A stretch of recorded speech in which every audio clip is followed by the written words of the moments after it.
Mic check 1 2. It's the Y2K collector. Happy windy and sunny Monday morning to you all. Hopefully you had a great weekend. It seems as though GameStop decided to empty the vault starting last Friday.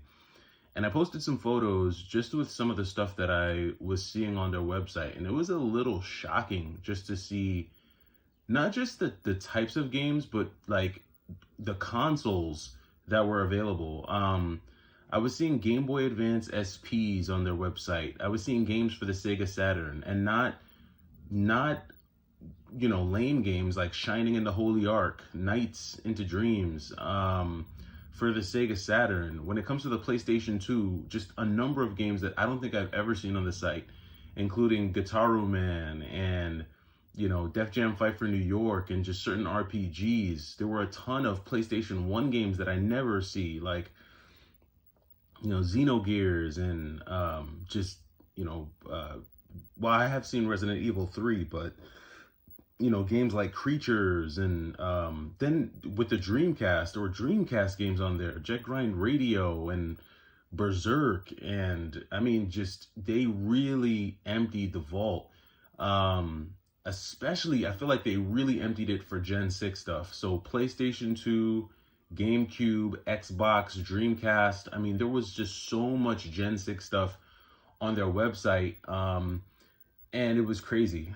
Gen 6, a lot of Gen 5. And then, the Gen 3 and 4 stuff really didn't last, because that was the stuff that was available on the website, like at the beginning of them just doing a massive dump of retro. So I did take advantage of some of the third and fourth generation pickups, really more so fourth generation. I didn't get any like NES games this time around, but I did snag up the few Sega and Super Nintendo games I could get my hands on. The one game I'm mad I missed out on was Beyond Oasis. That was one that's a little bit of a bummer.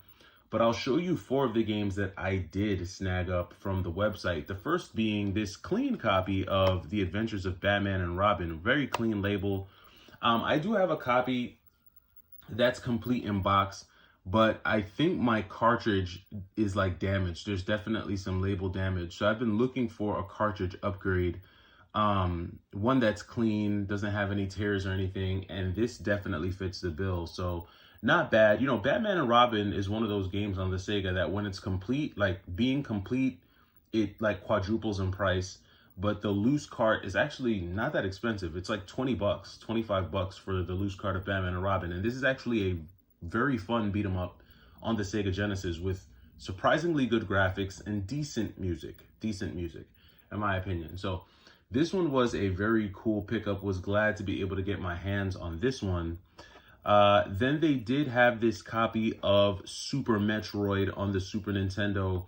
I was really glad to get this back because I do have the Player's Choice version of Super Metroid, and then I had the regular version of Super Metroid, but I traded my other copy away. So to get this copy back was definitely, I was glad to have it, because there is a difference in the label, and Super Metroid is one of those like timeless classics. It's one of those games that I don't mind having the Player's Choice and the regular version, just because of how awesome of a game this is.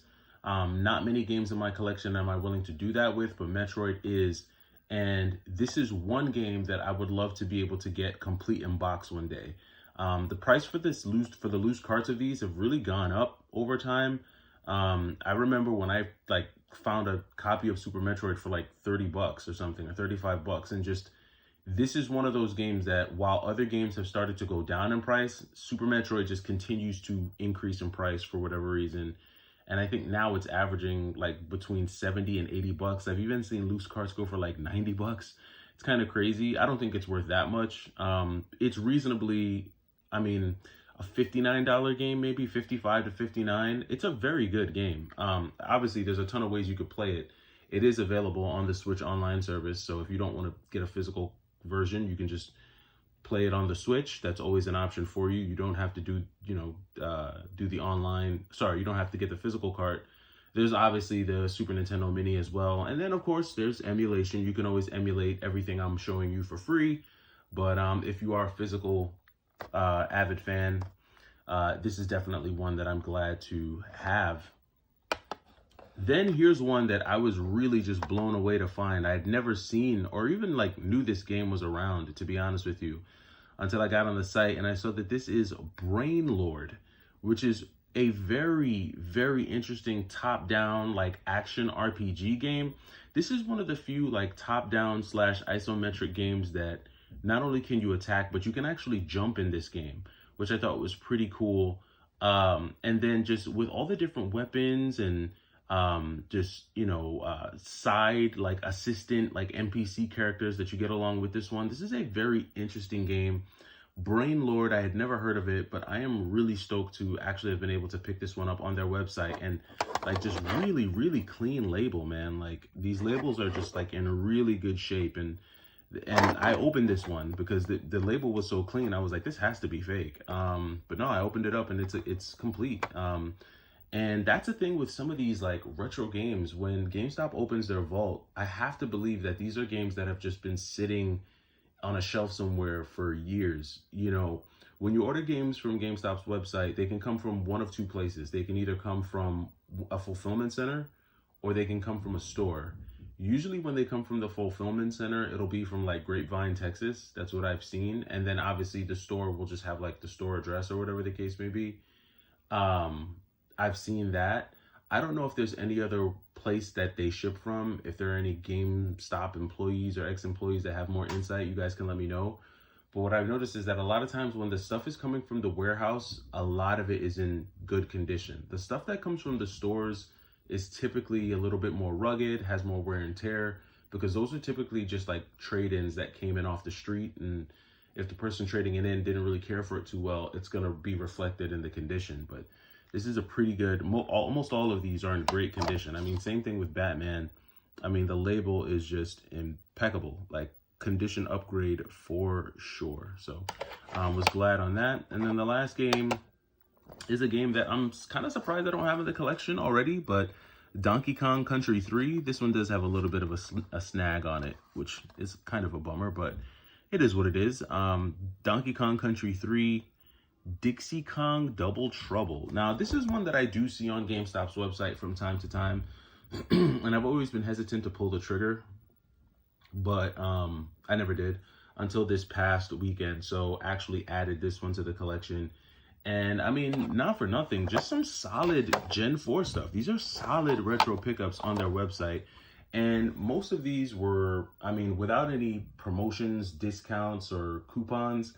These were all pretty much listed anywhere from 10 to 15% like below what you would pay for them on like eBay or Amazon or Mercari, or even if you went to your local mom and pop shop, it's typically about 10 to 15% cheaper. So, and honestly, that's kind of one of the reasons why I still shop at GameStop for retro, because even without discounts, they're for the most part, they're typically cheaper than everywhere else. Unless you find it in the wild at a thrift store, unless you get lucky at you can always go hunting for this stuff. Sure, you can not buy it and go hunting for this stuff, but sometimes you see things that you just never see in the wild. And I personally have never seen this game, Brain Lord, in the wild.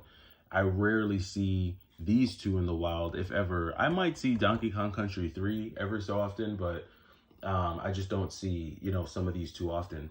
Now, I do have some more stuff coming in, and I do have some stuff that I haven't even shown yet. I'm going to do a May wrap up, just showing like a lot of the May pickups, because I really thought May was going to slow down, but every time I say that, it gets wild. And, May has been really crazy so far, not even counting these. But if you think about the Resident Evil Gaiden pickup, as well as the Pokemon Silver pickup, I mean, these are all GameStop pickups, and it's crazy to say it, but I'm finding a lot of retro stuff. Their process isn't perfect. They've got a lot of flaws. GameStop has a ton of flaws, but I personally have been cleaning up, and I know not everyone's having the same experience. So let me know how you have been faring with GameStop so far this year. This is, I think, year 2 of their whole GameStop retro deal. Have you had luck? Are you having any success, or have you just been getting donut after donut after donut? Let me know down in the comments below, and I'll catch you in the next video. It's the Y2K Collector. Take it easy.